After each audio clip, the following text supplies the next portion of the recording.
Choreographer Johnny master తనను లైంగికంగా వేధిస్తున్నారంటూ మహిళా అసిస్టెంట్ కొరియోగ్రాఫర్ పోలీసులను ఆశ్రయించింది.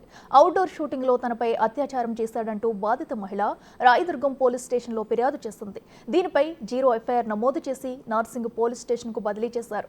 సెక్షన్ 376, 506, 323 కింద కేసు నమోదు చేసిన నార్సింగ్ పోలీసులు విచారణ ముమ్మరం చేశారు.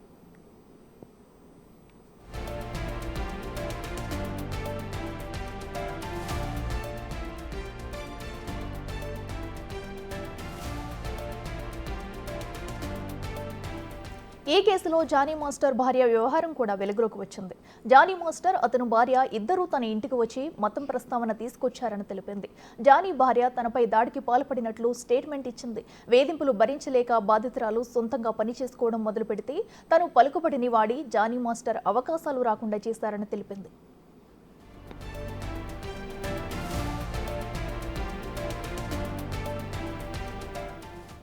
ఈ క్రమంలో జానీ మాస్టర్కు మరో షాక్ తగిలింది. డ్యాన్స్ అసోసియేషన్ అధ్యక్ష పదవితో పాటు అసోసియేషన్ నుంచి ఆయనను తొలగిస్తూ తెలుగు ఫిల్మ్ ఛాంబర్ నిర్ణయం తీసుకుంది. విచారణ పూర్తయ్యే వరకు ఈ నిర్ణయం అమల్లో ఉంటుందని ప్రకటనలో తెలిపింది.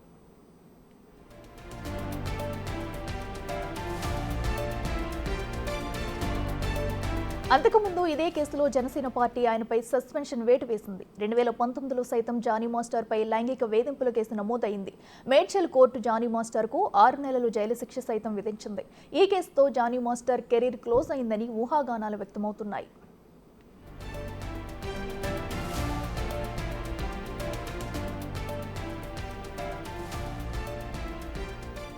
జానీ మాస్టర్ బాధితురాలికి వైద్య పరీక్షలు ముగిశాయి. ఇక భరోసా కేంద్రంలో బాధితురాలి స్టేట్మెంట్ రికార్డు చేశారు.